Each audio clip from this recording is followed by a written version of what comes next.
Greetings, geeks. Welcome to episode 514 of Geeks in Space. This is the Dead Zone special. I'm Rob Commander Taco Malda, and joining me in pretend low Earth orbit today to talk about a very odd movie. Three of the finest geeks, the greatest geeks that you're ever going to meet. I got Nate Ostendorp. The missiles are flying. Hallelujah. Chris DeBona. It's a hell of a day. And Rob Roseboom. That's me. Was this your choice, Rob? Or was this Chris? No, this is Chris's. All right. I enjoyed this movie. This was the first time I had ever seen it. And it Really? Me? Yeah. We've had a good Walken run. It's true. I had not seen this movie in years. I want to pretend for a minute that I chose it for a very, very good reason. Did you know that September is Brain Aneurysm Awareness Month? Wow. And that's why I picked The Dead Zone. I just assumed that, there's actually some kind of relevant stuff in here, but only loose. So I'd never seen this, but I had seen, obviously, the thing where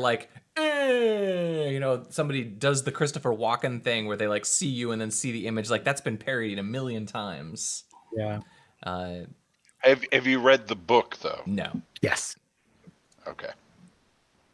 I don't read, you know that. Ain't nobody got time for that. I'd never seen it, and that's weird because I generally like Cronenberg, and I was not really aware that this was a Cronenberg movie. Although I would say in the Cronenberg oeuvre, there's only really a couple of parts that are oh, you got weird on us. It's below Cronenberg norms. Yeah, there's no he doesn't sleep on some pulsating flesh pillow, or anything like that. There's no insect eating. Yeah.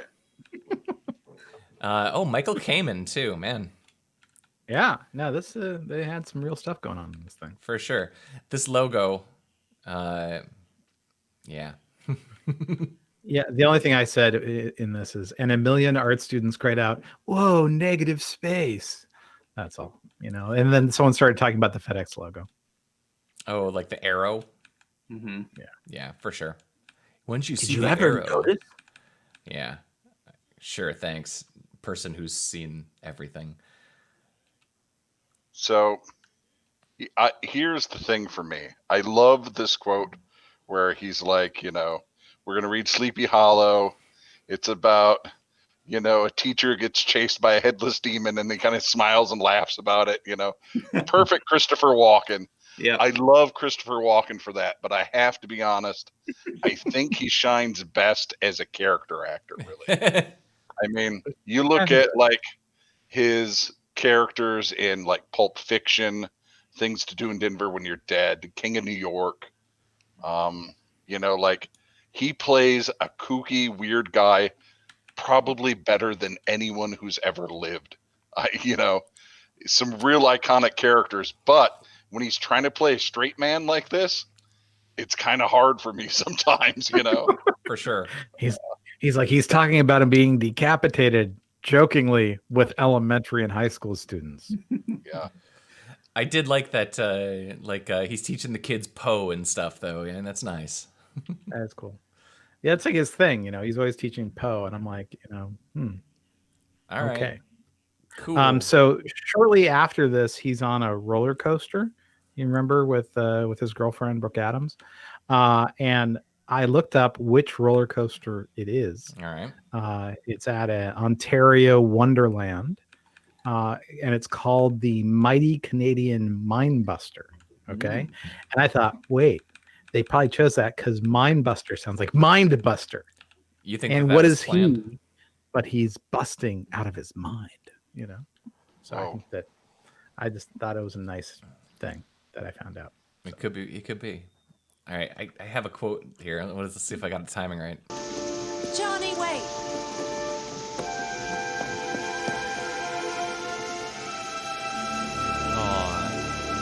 I guess what I kind of wanted to say here is this girl feels this about Christopher Walken. Yeah. I have a really hard time with that because throughout this movie, he's weird. No, and he shoots it down. He's like, some things are worth waiting for. Yeah. Yeah. So he Well, is a chaste motherfucker. Like he's playing the long game like Yep. nobody's business. Yeah, but I think 5 years in a coma is a little too long. Yeah.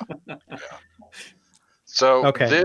this here is by far the softest and slowest jackknifing of a semi truck ever filmed, right? I mean, it is. Yep. It couldn't be more gentle. Like- all parts of it. The tank is barely moving down the road. This truck here, I mean, I don't even know if you'd wake up from that. I've hit bumps on the roads bigger than that. Just and watch this thing crawl down the road here. Yep. It's really funny. Yeah. Kind of classic. Here it comes. Oh, it's still coming very slowly. Oh, guys, I'm gonna pause this because I don't want to get a copyright strike in the time that it takes for the semi to slide down the street. So, one thing I want to point out. So see what he's doing here. He's wiping. He's smudging up his windshield For sure. wiper. Here's the thing I tell people, like my children, my wife. If you're defrosting your windshield, you turn on your air conditioner because it also dehumidifies it and it pulls Sure. it pulls the moisture off. So drive safe. Don't be like Christopher Walken and be like, I mean, you know, just turn on your defroster and just wait a second. Are you in Although- such a hurry that you have to run into a milk truck and be in a coma for 5 years and develop mind powers? No.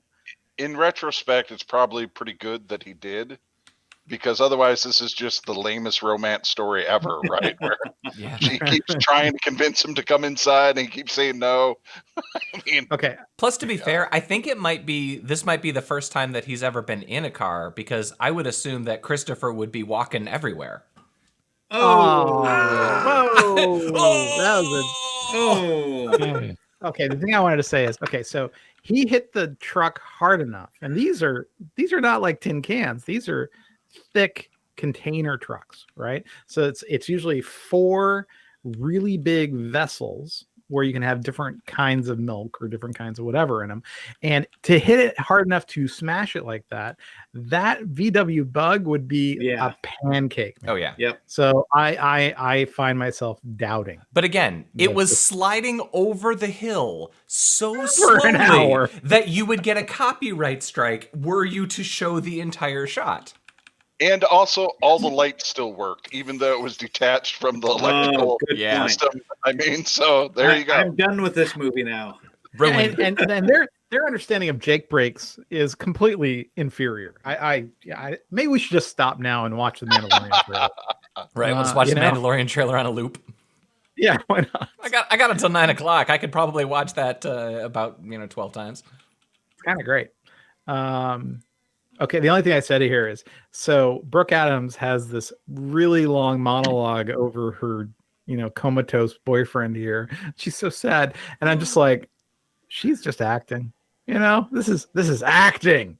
I kind of found it a little weird that they've got him intubated. They've got him all wrapped up.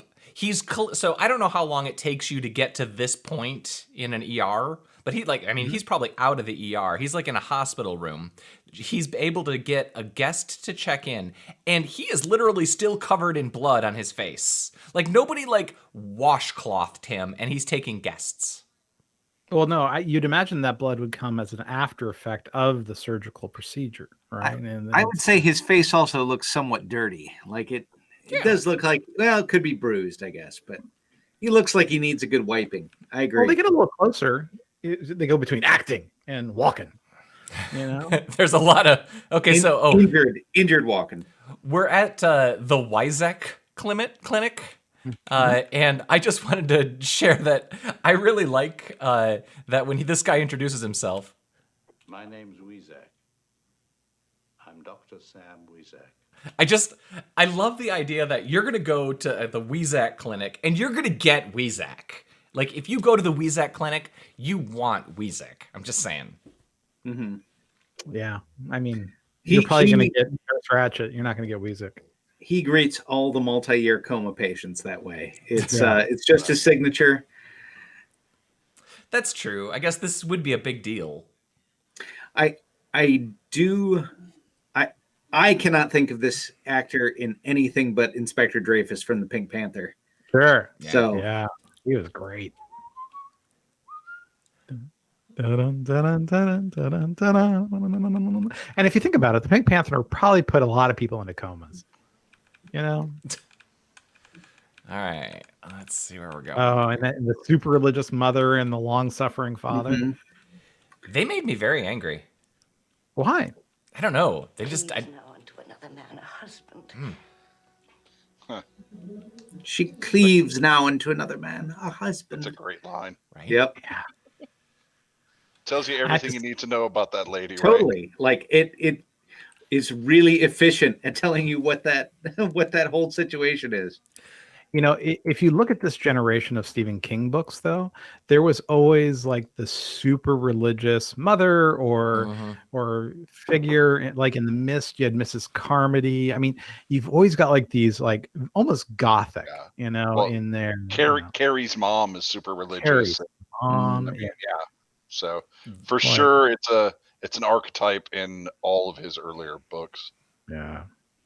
Have you guys ever seen the various memes that float around the internet of people replacing pictures of Jesus Christ with pictures of Obi-Wan Kenobi as portrayed by Ewan McGregor in episode 1? I know this obviously predates that by a decade or two, but wouldn't it be great if that was Ewan McGregor instead of the picture of Jesus Christ right there? I'm just saying. Did you see the Trump picture where it's Trump with Jesus, but it's actually Charles Manson? Yes. That was floating around. So this was my favorite part of the whole movie. Just Why? to be clear. Because You he hate liked bunnies? burning children. Yes. No, specifically, I liked that somebody went to great care to lay out the children's little toy display and then light it on fire. And that had to have been a lot of fun. Well, let's talk about this for a second. First of all, we have a truly Chinese kaleidoscope, which is kind of weird for the 80s that it would have the Chinese lettering on it, right? You have the super melty bunnies. You have a puzzle that's open, and exposed. And then in the back, you have one of those. We had these for the kids where they had the little shapes, the triangles and the rest. Oh, yeah, that. And that's what that is in a frame. In front of it, you have finger puppets with like super 70s finger puppets. So This is Christopher set Walken dress. is very proud that this girl finished this puzzle. So he framed it. Well, Amy, it wasn't him. No, I know. Also, I like the boiling fish tank. Yeah, the boiling goldfish bowl. Yeah, I yeah. noticed That's that not as how well. water Yeah. works. No. Because, if that water has reached the temperature of boiling, I'm sure she's fine. Right? She's across the room. Like it's not boiling over there. No, it's fine over there. She actually looks like she's having fun.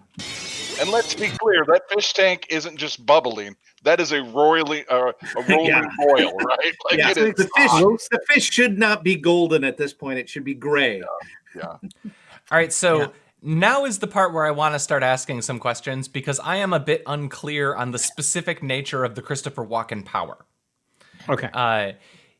In this instance, the events that he is perceiving are happening essentially simultaneously, but in the rest of the movie, they are future events, and then in the final event, or the final thing, it is like a precog thing where he can see it and change it.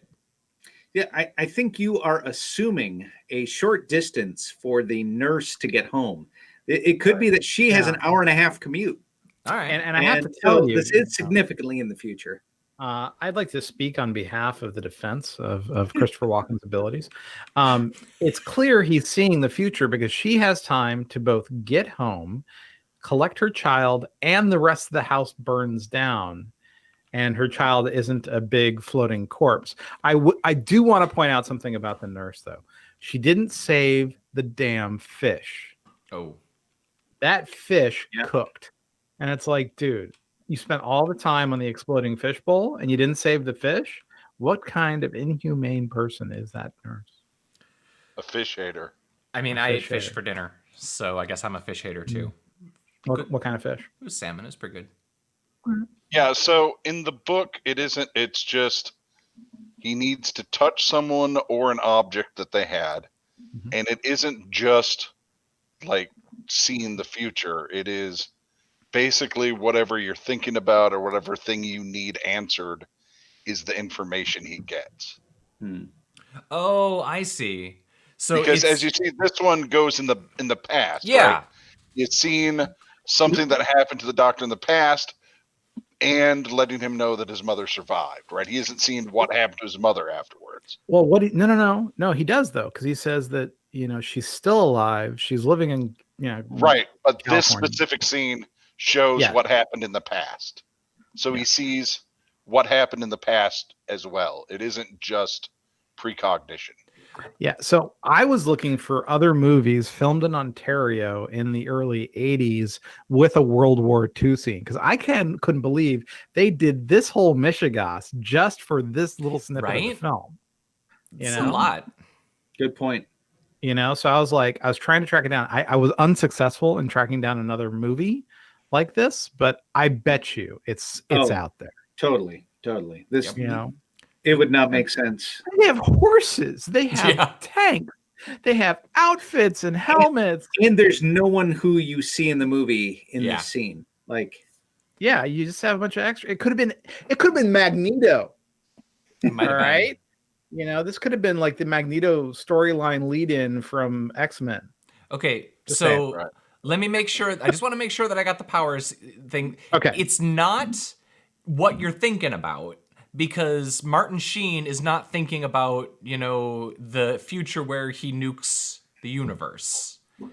This guy might be thinking about his mom, or he might be thinking about, the war. But like, I don't know. I have a hard time figuring out what the specific rule is. I think your problem is you're trying to silo his power too much. Okay. Yeah. Why are you trying to hold Walken back, man? Like it isn't just one sort of psychic ability. Okay. Right? Well, we've talked about this before. I like it when I'm willing to give a movie one. For free. That's what you get. The second one, whatever your power is, I'm always a little skeptical. I know these are all sort of in the psychic bubble. I just want to know what the rules are, I guess. Well, this is the nice thing about Stephen King. He'll say, I like having a psychic, but yeah, it's Carrie, and she's gonna use her powers to cause fires and bring down the house on all the mean kids at high school. So for instance, clear, Carrie was mostly a telekinetic, but she also had pyrokinesis. So there you go. And then Drew Barrymore had pyrokinesis, but she also had like the weird ability to like airbend, the fire, so. Okay. I'm just generic psychic power of some sort. Past precog, past cog. He's got it all. Walken is unstoppable. I like it. Well, I don't know why you're hung up on that, to be perfectly honest with you. I mean, it's just he has ESP, right? He has precognition. I guess I don't think it's that much. Who cares if it's in the future or in the past? I care a lot, because predicting the future opens up a lot of rules in terms of like storytelling convention. Like, is the future written in stone? Is the future malleable? They cover that. They cover that. They do. They talk through that. Yeah. It's just but then again, this guy's like going into that. I don't know. Like, I feel like he has two different powers, and that's okay. It's hard to get a handle on that when you're watching the movie the first time through. Is it just that scene that trips you up? Because that's the only scene that's different than every other scene in the movie. I feel like, okay, so I had other issues too, because it didn't seem like he could change. He did change the hockey kid thing, right? And the nukes. And he did go into the past. And the little girl who was going to burn to death. Okay. Not the fish. Not the fish. He did go into the past with the murderer. Like the murderer, or the serial killer. Yeah. Maybe I'm okay with this. It's just it's hard wrapping my mind around, like, is he memory reading or is he future predicting? And I guess I just have to accept he has two powers. Yeah, it is both. It's cross-temporal. All right. Mm-hmm. I think I'm way more impressed by the future prediction than the memory reading. So Nate, you have a note here that I think that I'm going to enjoy. You are I- either in Go ahead, play it. It's the quote. very new human ability or a very old one. I like that line. It's a good line. Yeah. You know, the thing is, I kept on watching this going, yeah, he's not a doctor. You know, they would say things like, yeah, there's been literature about people having remarkable abilities after such events. And I'm like, yeah, no, there's not. Yeah, this is a bunch of BS, you know. So I just want to point out that awkward coma reunions are way easier now that we have Facebook, right? Oh yeah. This right now would just be like she would just, friend request him. He might talk to her a little bit, and this whole storyline would be gone. But that's what would happen now. That's really funny. You lost weight. Call it coma diet. Lose weight while you sleep. That's dark. I love it. Nate, did you want to say anything? Oh, beyond I just I felt like the whole point of this scene was, boy, I bet you wished you would have boned me back when I asked you to. Yeah. So the thing that I want to point out here is, so it takes it. So back to Rob Malda's the mechanics of the Walken. Mhm. Okay, you have to touch someone to read their future, their past, their Or psychic you have to powers touch stuff that was near where they once were. Yeah, but here's the thing: they end up making love. Mm. All right, is it just the hand, or is it other appendages? Good point. Like, can he ever make love and not be like, see in the past, see in the future, see in the past, see in the future? It's like, does he have to wear like an enormous like body condom to keep from getting pulled into the Walken first? Maybe it's the kind of thing where like he can tell while he's doing it, like if he's doing a good or a bad job, because he can see the future if she dumps him or not. Mm-hmm. You know, there's been no proof that he has that ability, Rob. You know, and going back to the rules, the Walken verse with my rule of only being allowed one superpower, I'm not sure that I can allow for this to extend to his genitals. Or maybe once the act starts, all he can see is her future lovers. Then, right? Oh. Yeah. I look at 20 years of failure. Yep. All the things other men will do to you that I could never do. I have failed you. You know, when you sleep with someone, you sleep with everyone they've ever slept with, and in his case, literally, you know, everyone who they're going to ever sleep with, past and future. This power sucks. This is the worst power. Rob Aldo was right. I don't want this power. All right. To happen like this. Bad luck. Bad luck. Like Allah fucked me. That's the line. Oh, did I miss that? Oh, wow. That's dark too. So, was this me? 25, 25. This one was me. So, this just for me is sort of like the book sort of has this pacing problem with it too, honestly, but the movie really highlights it. It just seems like he's done virtually nothing public besides the little girl in the fire, right? Yep. And suddenly she's like, all the papers are talking about it, and they're saying you can, you have foresight and yada yada yada. I'm like, just seems kind of like a weird sort of jump into, oh, now you're famous for being a psychic. Yeah.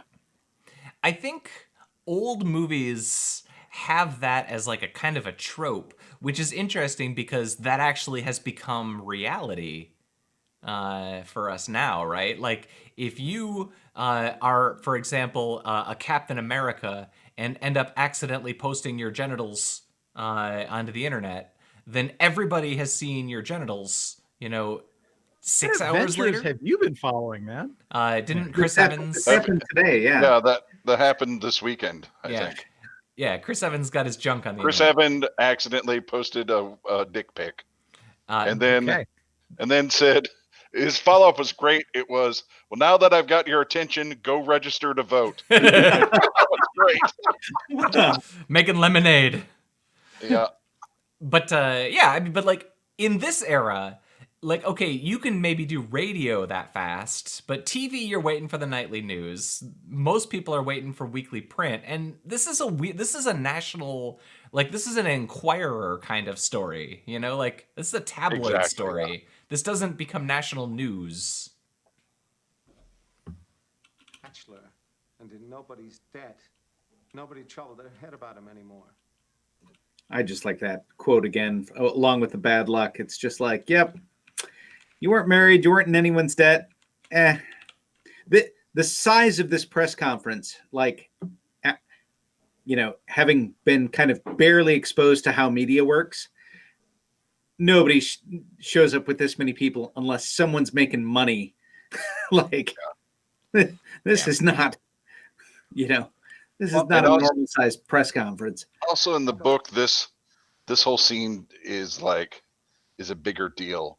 I feel like a lot of this movie suffers from, I think they just try to fit so much in from the book that it could have really used a little editing to make the important scenes like this more important, to get a better feel. Yeah. So what does the book convey here that isn't shown in the movie? Basically, it's just, if I remember right, his sister had committed suicide for some reason that was a bad reason, and he is on a tear to discredit him, and like there's some tension that way, and John in the book, you know, doesn't really want the powers, so he's kind of like, you know, F off, why are you giving me such shit, you know? And this is the press conference where it finally comes to a head, and he's like, you want to know about your dead sister, and yada yada yada, and you know, puts this guy in his place basically. Yeah, with no context, this seemed like really jarring and didn't make a lot of sense. Like I get it, you made this guy look dumb, but like I don't know who this guy is. I don't care. Yeah. And this is like 13 years before Fox News. This isn't gotcha journalism, you know. It's like, no, you know. I kind of thought if this guy was a YouTuber, he would not he would get tossed out. And his mother, seeing her son in his worst moment on TV, has a heart attack and dies. Mother Comedy remembers. Mother Comedy remembers. Again, this goes back to me being confused at this stage of the movie as to what the nature of his powers are. Because why would his mom have a heart attack? He just like because she's a godly woman, and he is using powers of the devil. Rob Malda, you grew up in West Michigan with me. You know that you can't listen to Kiss or AC/DC or play Dungeons and Dragons. You didn't see her 65 pack year habit, and the fact that she has gotten virtually no aerobic activity since her son was in a coma. So She was sitting next to his body for 5 years and just waiting for him to wake up because Jesus remembers. And now here's the thing, Rob Malda. I have a question for you. Hit me. Did you think that Walken's powers was killing his mother? Again, I want to be clear. At this stage in this movie, having not seen it before, I do not know what the scope of his power is, and I'm confused by it because we've seen a past thing, we've seen a future thing, and then we just saw like a maybe thing or like I don't know what his powers are at this stage. This is I think why I keep saying like I'll give you one, you get one, but once you start saying that you get 2 or 3, then I as the viewer have to decide what's going on. I just saw this as like kind of bad melodrama. For like sure. His mother having a heart attack because she sees her son in disgrace. Like, you'll give your mother a heart attack, that kind of thing. Mother Comedy. Oh. I'm obsessing on the mist. This is just the perfect picture of how white people and police interact. Look, they shake hands first. Yeah. Like hello, he compliments his Christmas tree. That's terrible. Like it's a beautiful like compare and contrast. I'm here to talk to you about a serial killer. Yeah. Well, no, so I have a couple things I want to say. Do you want me to when let I this lived run? in a small town in the Sierras, I actually knew the sheriff. We were kind of pals. He would commiserate over at the sweetie pies about the meth house he broke up or something. You know, he's an all right guy, and he didn't look like Tom Skerrit, who, by the way, this is our third Tom Skerrit movie. We've got a lot of Skerrit. Yeah, we got a lot of. This should be just like remember Skerrit, but like, yeah. So this is very white person, small town cop stuff. But I wanted to point out, Castle Rock isn't Castle Rock without weird old timey cop psychics, which is what he's here for. So, did you want me to let this run? You had 10 seconds as the. Yeah, it was just the so whole funny ensemble of his interaction. A little nippy out there. I like Tom Skerrit. I won't lie. I like the guy. He's a great guy. He gets it done. Yeah, no, he's a reliable actor. The thing I wanted to point out is how ugly his Christmas tree is. This is not a nice Christmas tree. No. Even for the 80s. The 80s, you had a lot of really flammable stuff, but he doesn't have anything fun on the tree. It's just like a lame garland, and he mentions the tinsel, but lampshading it doesn't make it better. If anything, it makes it clearer that you don't care. I mean, don't cut down a tree and kill it if you don't care about it, man. Yeah, and the director's cut Skerrit actually tickets him for having a bad Christmas tree. Yeah, Right. That's a very Castle Rock ticket to give. Shitty Christmas tree. There you go. All right, I'm running this. Homes just like this. Met with terrible, terrible death. Decent young women from homes just like this, because, you know, if they were floozies or they were from like a different socioeconomic strata, Or, you know, you single shouldn't really moms. care. Yeah, single moms. I am willing to bet that in the book it said good white Christian girls been getting killed. You know, I bet you that's what it said in the book. They just didn't take it all the way. So I know these two have history, right? But I'm not sure your first relationship after 5 years of being in a coma should be with a woman who brings her baby so that you can have sex next to it, right? I mean, come on. Yeah, I gotta say, it would have been a different scene altogether if the kid hadn't come along. Yeah. And Very like, strange. yeah, Very no. strange. And also, I didn't see a pack and play. I didn't see a crib. Where is this baby right now? I sleep in a drawer. That's what I'm saying. They just put it under the bed. I mean, it was the 80s, you know? It was a different time. And then they're all cuddling with the baby afterwards. Yeah. This is just Yeah. weird. There's a lot of weird stuff with this kid, man. And like you kind of feel like, wait, she's still married, right? And then you find out her husband's a Trumper, and you're like, oh. Okay, whatever. Well, Yeah. No. It's Greg Stilson. It's not Greg Donald Stilson. Yep. Donald Stilson Trump. Making bookcases. Oh, they're doing it. that's code for sex for some reason. Like your mother would not have approved, but I'm fine with it. Whatever. So I wanted to point out that I think Stephen King actually gave an interview where he's like, "Yeah, I didn't really expect Greg Stilson to win." You know, it's just like, Oops. I never get tired of this joke, which is the like, you know, and something horrible happened, and this woman was just raped and dismembered, and now, and now, the weather. Yeah. And now the weather. Sports and weather with Ron. After this important sports and the weather with Ron. What is do you remember on The Soup they used to do danzitions? Yeah. I kind of feel like it's that. Yep. And now Dan sports. All right. I just like this shot, and I thought, hey, here's our hallway shot. We haven't had a good hallway That's shot true. in this movie. This actually is a pretty shot. So this is known as the Screaming Tunnel in Ontario. Okay, sure. I imagine that more than one thing has been filmed here. Oh no, a ton of things have. I wonder if the Terminator scene where they make love under the road was filmed here. Probably not. A little smaller. The thing I wanted to mention is this is a very important construction. So they built this gazebo for the movie, right? Really? Right there on the Niagara on the Sea, south of Ontario. And then when they were done, I mean, they built it solid, right? I mean, this is like a real gazebo. So they donated it to the town, and the town's like, great, thanks, you know. And so it's still there. You can still visit and see it from street view and stuff. And like, it's a murder gazebo.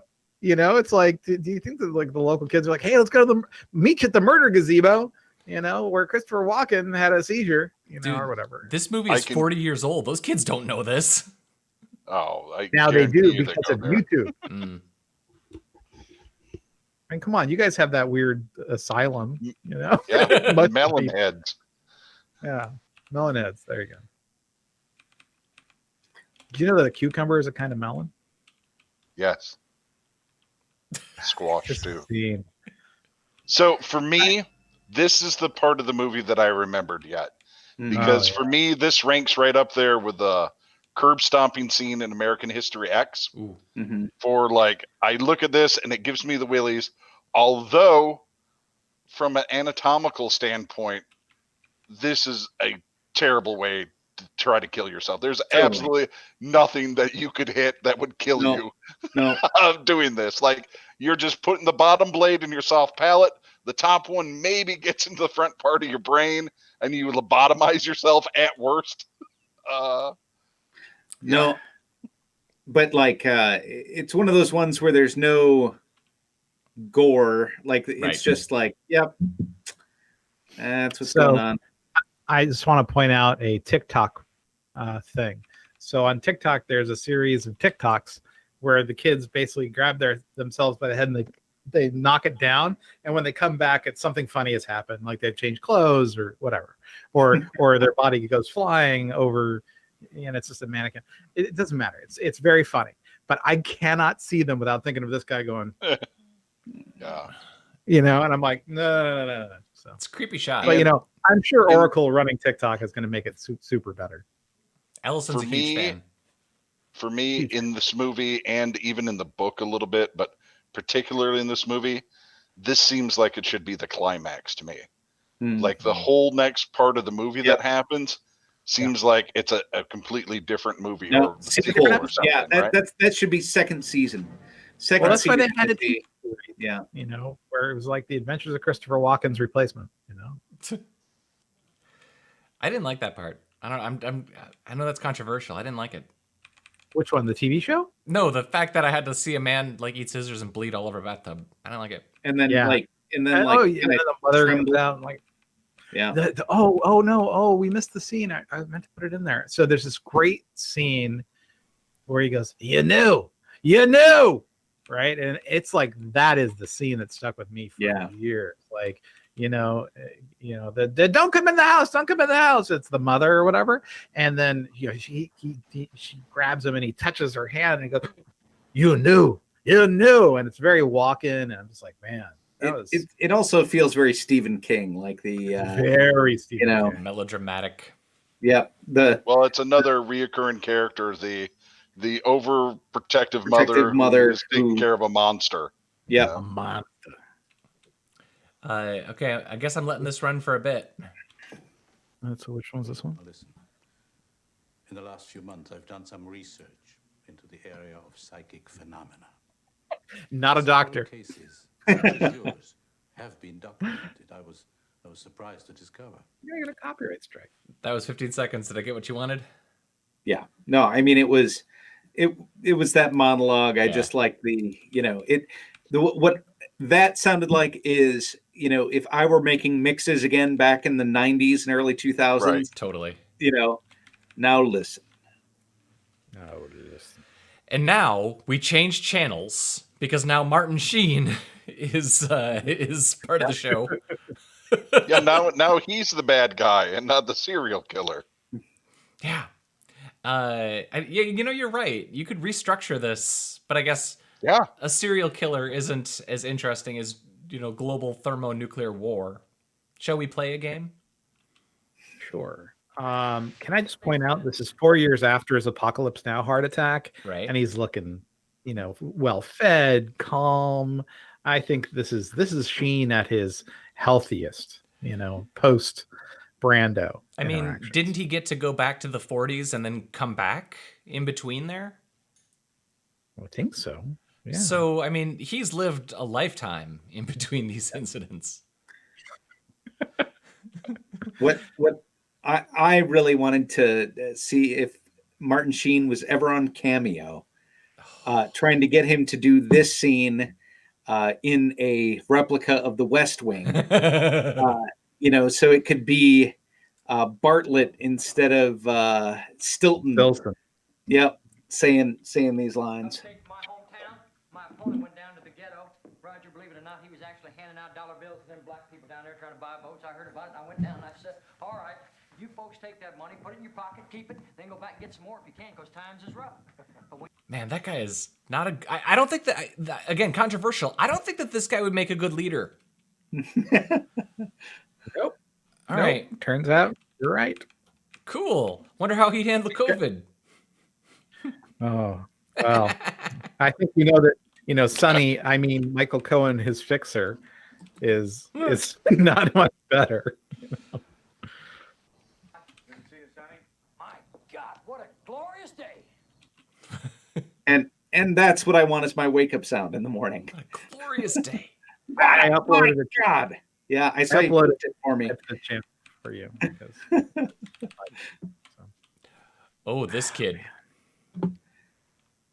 So so there's some shots of his room. That is a pimp 80s kid bedroom. He's got an Apple II. He's got an Atari. He's got a model train. He's got his, track. Like this kid, like silver spoons, has nothing on him. Right. yeah, no, I actually took issue with this room. This is, he's in a suit, a 3-piece suit Yeah. and a tie, uncomfortable shoes. He's doing his homework. He clearly has never played with any of these toys in his room. He can play with He's those toys too when he's done scared. doing his homework. Well, and when he's done with the board meeting and reading the minutes from the last one. Exactly.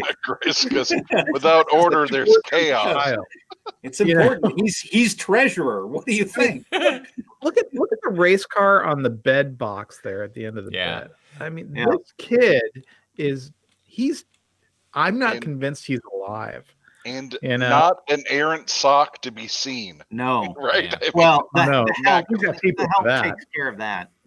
Yeah. Oh, the help isn't allowed in his room. Also, can I point out, this is a Christmas wallpaper. Do they re-wallpaper for the seasons? This is a terrible, terrible wallpaper. And then in the middle of all of this is this weird ass fish poster. Okay, look at this fish poster. I think that's the fish from the Boiling Amy scene. Yeah, I think you're right. I think that he's celebrating them, like he in memorandum. There's something weird going on with this kid. That's all I want. You're absolutely right about the car sitting on the end table for sure. I have 2 small children, and there's no flat surface in their rooms, not mounded with garbage. Yeah, and maybe you should speak to the help about this, Mr. Malda. But I think I am the help, and that's not good for me. I have no one to blame but myself. He's walking around in a pea coat over a 3-piece suit. He's not a child. Stephen King doesn't understand children. That's all I can say. David Cronenberg does not understand children. He's like, see, Marlon Brando can't hold me down. Vote Stilson. Vote Stilson. The line that I liked. Actually, it's coming up in about 45 seconds. I had another code for this one.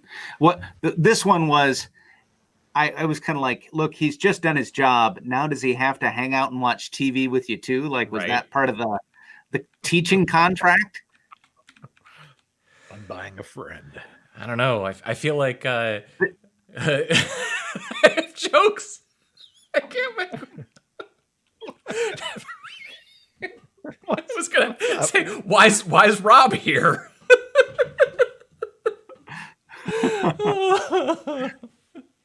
I hope it's this one. This one I think needs to get sampled for a PSA. Well, get registered, pal, and vote against this turkey. He's dangerous. That's true. Trump 2020. Oh man, we're jumping now. That's your best shot. I got lots of loyal people on my side, Brenner. That young lady in the photographs with you is one of them. Is that what we wanted? Yeah. So like this is, he gets a hook in a local journalist.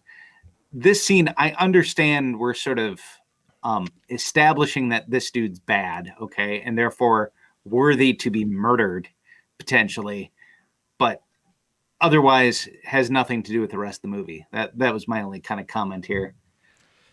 Yeah, I mean, it's hard. You don't see a lot of movies that like introduce such a major character, 2/3 of the way through. I mean, he's hinted at, right, throughout the first half. There's like signs and stuff and some mention, but you don't see him until like the hour and 2 mark or something.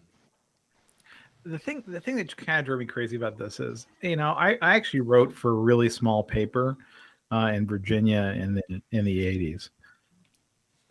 They don't have this kind of influence. You don't intimidate the guy who works for the Holland, Michigan, circular.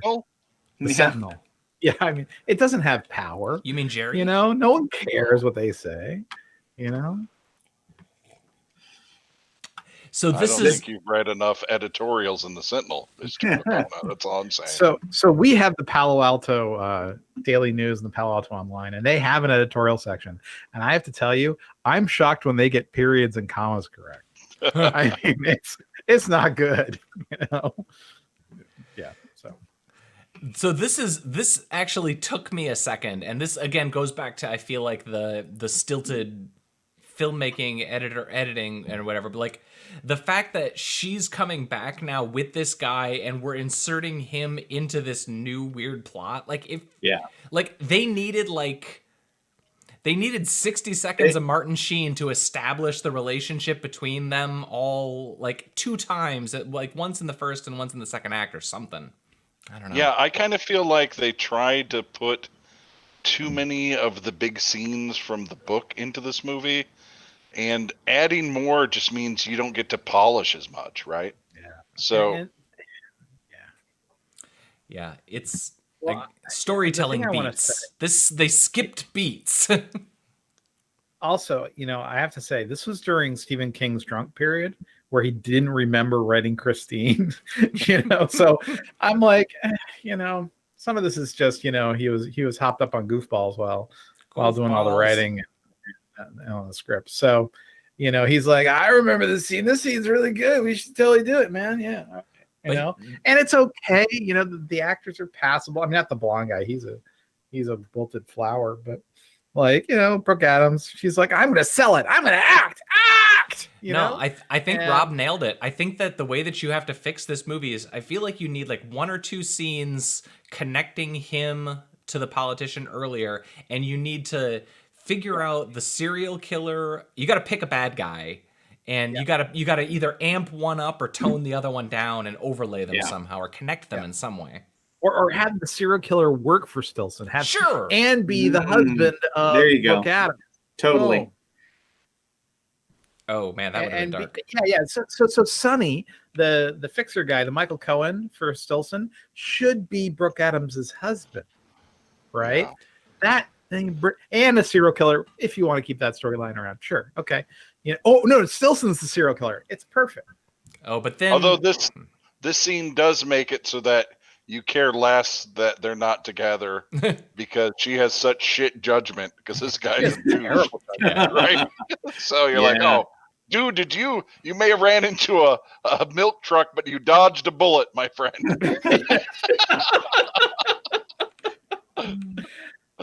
Yeah, but I mean, he's clearly stricken, and then the vision. Yeah. So I think I got like one shot. The sinking. Go ahead. Oh, the sinking hockey players is again, it's kind of a good visual, like, I think I might have wanted. The shot where, there we go. There's what I want. Like, he grabs him and like does the weird shake. To me, that's the only part of this movie that I really knew. I guess it turns out, because it's been mimicked. Like, you've seen it on The Simpsons, and you've seen it, like, if you're gonna do a sketch comedy, like I imagine, like, if you're doing like a Key and Peele or like any sort of sketch comedy show, like, and you need a psychic character, you're basically at some point going to be called upon to do the Chris Walken impression of that, like, Right. I like that. Good on him. Yeah. So I don't know if you can get this one dialed in, but it's great. Yeah, go back like 2 seconds. All right. All right. Hit play. Don't give me any argument. The ice is gonna break. Good, stop. And I'm just like, lock it. Yep. There. He's gonna bring it. Here it is, baby. Whack the ice. Bam. I mean, this guy, it's just like, man, Christopher Walken, he can really do no wrong. Yeah, the story's a mess, the show's a mess, but Walken's, he's always watchable. Yeah. he's a watchable son of a bee. I tell you what. Yeah. I really wanted there to be something about him hacking the Pentagon or on some BBS here. Yep. Just like Dad, I never really wanted to play hockey anyway. I've got a MMORPG. I'm really doing well here. I've been playing He's studying to be a doctor. I've been playing Trade Wars 2002 like all night, and I've got a lot of ore, and I really want to trade it for organics, but I haven't found a good port.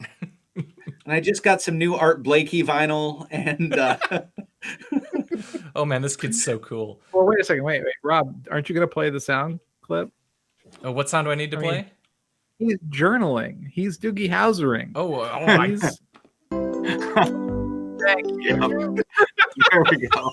The kid's not, he's not, what is he? He's like writing an essay, but it's all of one sentence and there's no paragraphs. All work and no and play. He's got his computer on a printer table, which is terrible ergonomics. Yeah, he's like, yeah. I mean, he's breaking his fingers, he's going to get RSI. For sure. And again, whoever did this, first of all, they moved the poster. This poster was important. That's true. Mm-hmm. That poster was by his bed, wasn't it? Mm-hmm. Yeah, it was on the wall. And so they moved the poster because they want that poster in this movie. And then you have this really childish car picture over the turntable. Nothing is out of place.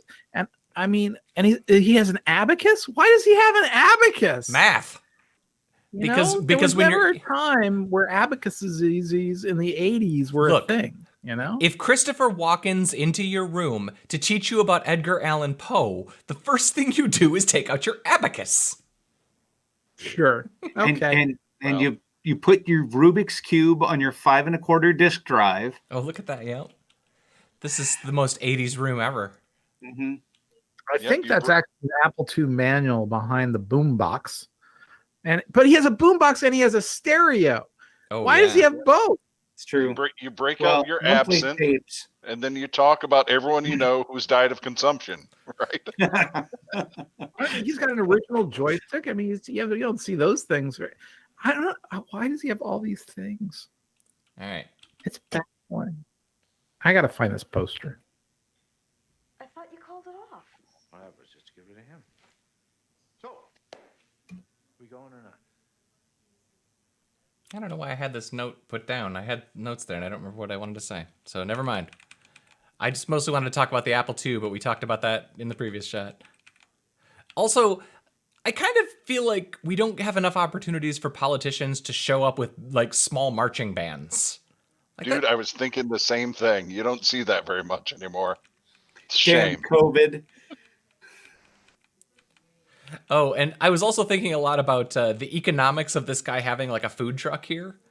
This is not a place you would put a food truck because it's cold. So does the campaign hey, nut guy, come park next to our event and sell nuts? Or does the campaign buy the nuts for staffers? I'm wondering about... I just figured there's probably so few things happening in this town that any sort of gathering above 10, that food truck shows up, right? well, my question was it chestnuts or was it peanuts? Do you remember? I mean, I saw peanuts. Is this a northeastern thing where people warm nuts? I don't know. It's just Also, let's point out that there's only 20 more minutes of this movie, and we just find out now he's going to cause a nuclear war. Mm-hmm. Right? This really does feel like a coda. Scanning screen, or I'll hack it off and put it on for you. Do it. He's not a nice man. Nope. Turns out, bad guy. I don't think that Okay. he would be the kind of leader that we would need during the era of a pandemic. You know, Interesting. Controversial. Like, was he in charge during the stand too? No. Later he wins a Nobel Prize. So I have a lot of questions Misspelled. about this machine here. Yeah. I don't know if it's just overexposed in the camera, but he's typing in a code. He's pressing a button. He's doing a hand scan, but there's no labels on any of these buttons. And I know enough about user interface and, you know, UX and UI design and all that. And I would feel like if you were to build a machine that was capable of launching thermonuclear war, that you'd label the buttons. So here's the thing. You know, the actual nuclear football doesn't have any of this stuff. You just open it up and you pick up the radio and go, okay, do it. Right. You know, it's not. Yeah, this. Yeah, you don't type in a code on a number pad that doesn't have enough numbers to be a number pad. After a hand scan over opaque acrylic. Yeah. Yeah. Well, it's funny too because he has to do it twice. He does it, then the other guy does it, then he does it. Yeah. And it's like, why did he have to do it twice? Did they not believe him the first time? You ready to hear the line? And do it. Mr. Secretary, the missiles are flying. That's dark. It is. It's weird to me to think that, I don't know, it's when you do that sort of thing, I feel like your villain like falls into the cartoon villain bucket. And maybe that's okay because it's a Stephen King movie, but like he just becomes like not at all plausible to me, but that's me. This is why Carrie was so much better, because the villain ostensibly is Carrie because she kills off all these kids, but she's very sympathetic. It's a much better movie, you know? And then you had The Sand where the villain was actually the devil. And it's like, that's a little lazy. All right, so here we go. In the vision, there was something missing. It was something I couldn't see. How do you mean? I don't know. It was like a blank spot, dead zone. There it is, dead zone. If you have your beverage, you are now required to drink. That's some good iced tea. Clouseau! Water. Clouseau!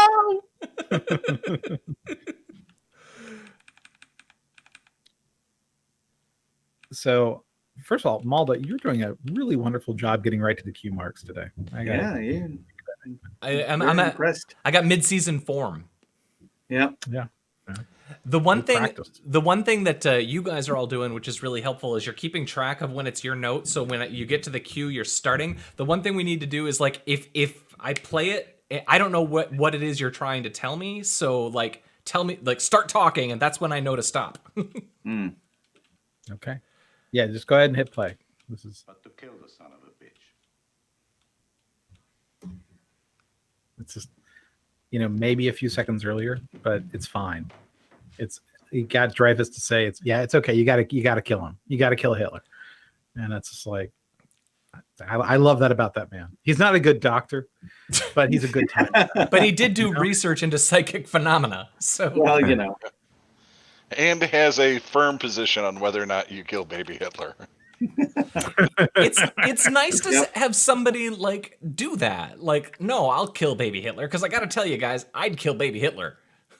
Yeah, and that was the great thing about Avengers End of Time game or whatever. Like, when Rhodey goes, Yeah, you just kill him, kill baby. Anyway, so what I loved about this is like a generic, like MTA bus, and he's got a rifle on his lap. As you do. White folks can carry guns on buses. No one cares. He's just going to kill some vermin.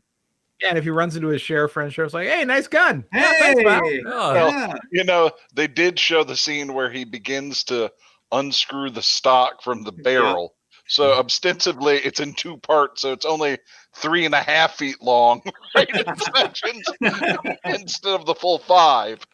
Also, we get to spend the better part of like 5 minutes watching him try to load the thing. Yeah. And find his hiding place in the. Yeah, so I have whatever. questions about this too. This is a risky move because I guess he's camping out in the building overnight, banking on the fact that they're not going to populate the balcony. Or that no one will look through the slats. Right? Yeah. I'm really skinny. I'm really skinny. No one will see me. There's some bunting. I'm hiding behind the bunting. It'll be fine.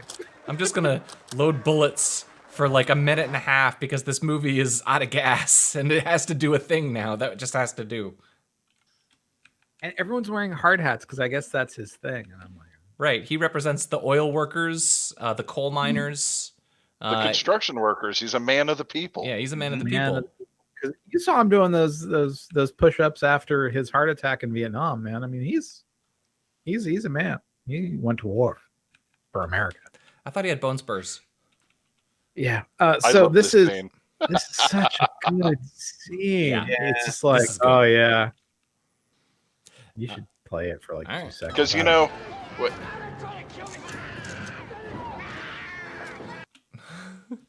He so parallels, you know, our political climate right now, and I'm sure, like many of you, I have wondered what exactly would it take? What thing would it take?